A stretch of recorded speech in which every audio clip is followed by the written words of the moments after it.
Hello, everyone. I'm on a mission to become the most prolific reviewer of all time, and one of my favorite genres has always been true crime. And yesterday I watched a very gripping documentary from 2005, I believe. Let me just check that. Maybe 2015, called The Fear of 13. And it centers around this guy named Nick Yarris, who basically, through numerous circumstances, ends up on death row.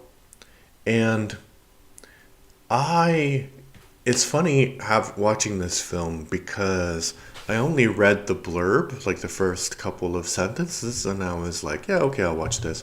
So basically, the blurb was man sentenced to death, requests to be executed by the state, agrees to be interviewed, basically. So all of that is true. Like, he did eventually request to be executed by the state, but at the last moment, he was saved and released from prison.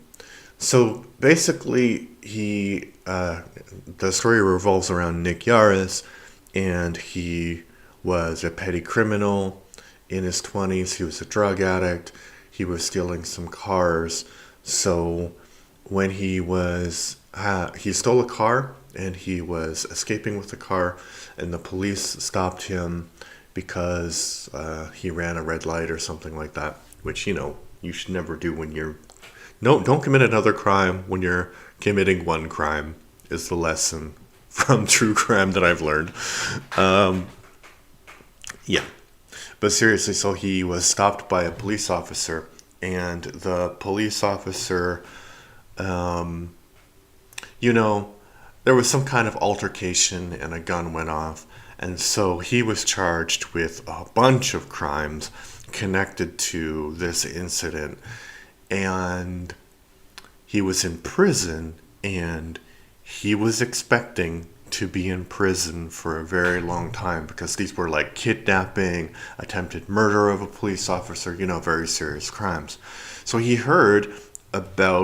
he was in prison, he heard about a crime that happened near his house, basically, where a woman was murdered and left for dead in the snow, and these children found her. And he came up with this bad idea, but he came up with the bad idea to pretend like he knew something about this crime in exchange for leniency in his sentence. So he said, oh, yeah, this one guy did it. And as far as he knew, that guy was dead. And he was just, pinning it on this one guy so that he would get a reduced sentence. But he had two strokes of misfortune. Um, and one might not seem like misfortune, but it is. So the first stroke of misfortune is that the guy that he pinned the crime on was actually alive, and he had reformed his life, and he had like alibis and all of that stuff. So he clearly didn't do it. So it was clear that he was lying about that. And the second bit of misfortune is that he went to trial on the original charges, and he was acquitted on all of those charges because the police officer was lying, and it was clear that he was lying. So he was acquitted on all charges, and then um,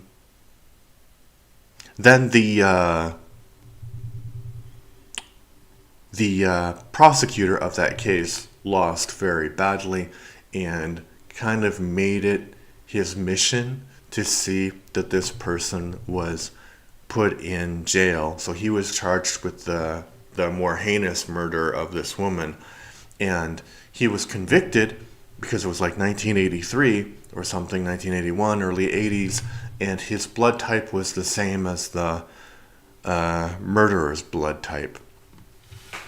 And then we go through like various machinations in the court system, and basically DNA evidence starts to become a thing that is reliable and used from 1988 onwards. And he is petitioning to have his case re-examined because of this evidence, because he knows he's innocent. So the evidence from his original trial seems to be destroyed, and he's going on like this journey. He gets married to somebody who's helping him with this case, and they believe that he'll be released.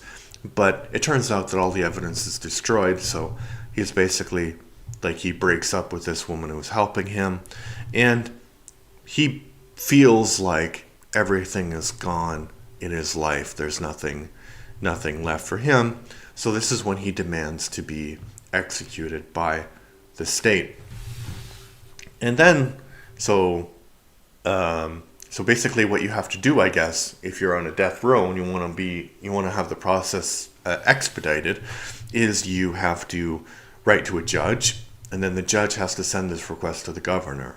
But the judge has to do, like his own due diligence if everything is, copacetic in the trial. So he or she, I don't remember, the judge gets all this information from him, Nick Yarris, and he or she is like, there's DNA evidence that hasn't been examined. And then Nick is like, well, they told me that they weren't going to examine it because, there's room that there's possibility that the evidence was contaminated. And the judge ordered the evidence to be examined anyway, and it turned out that there was no matches at all. Like the DNA wasn't contaminated, and there was no matches to Nick Yarris, so he wasn't the suspect. So he was then released from prison, and he spent like 2 years campaigning for people to reopen the original murder investigation, because this is another thing that is so... you see it again and again in these kind of documentaries, which is really horrible, is that they get somebody for the crime, and they get the wrong person, and that person gets released from prison, but then the actual criminals who did the original crime are still out there. They're not charged or anything.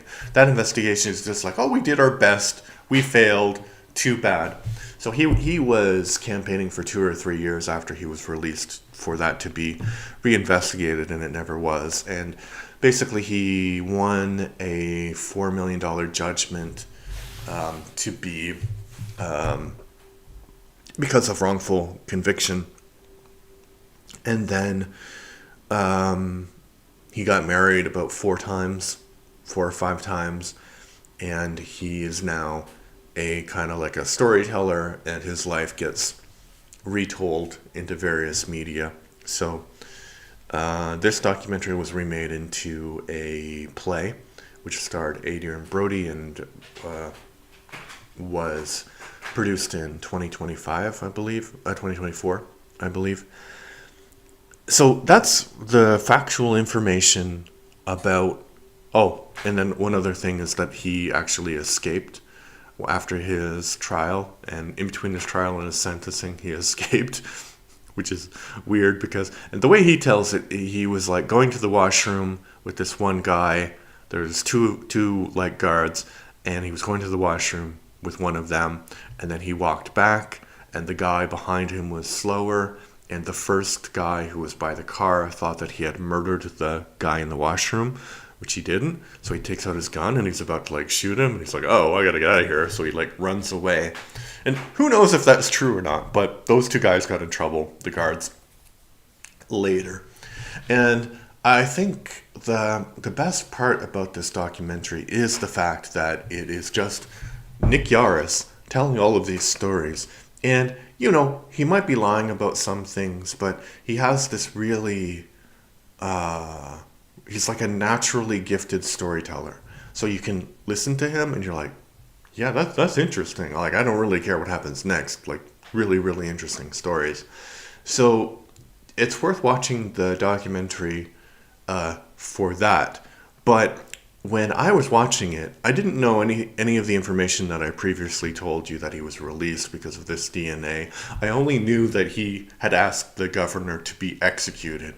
So I was expecting, like, the last line to be something like, Nick Yarris, executed at the age of blah blah blah. But no, it's like Nick Yarris was released in 2005 and he went to UK and he got married where he lives with his kids. Because, that's what happened then, and then he gets divorced 4 times.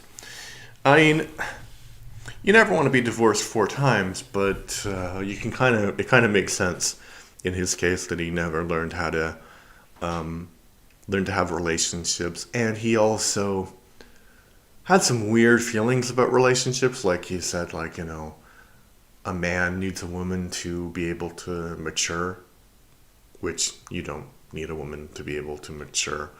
I mean, you need good relationships with people, but that doesn't need to be romantic relationships. But anyway, it's a really good documentary. I'd give it maybe 8 out of 10. Because why not 10 out of 10? Because I think with all of these, his talent as a storyteller is just so great that you're like, how true is this? We know that he didn't actually murder this woman. That's true. But he tells the story of these 2 guys who are singing to each other in prison, and it's a really beautiful story, but is it true? So that's one of the hidden questions behind this documentary is how true is it? And in the end, does it really matter if the essential truth of what he's saying about being in prison is true? Anyway, check it out. What do you think? Leave your own review in the comments. Let me know. Thanks. Bye-bye.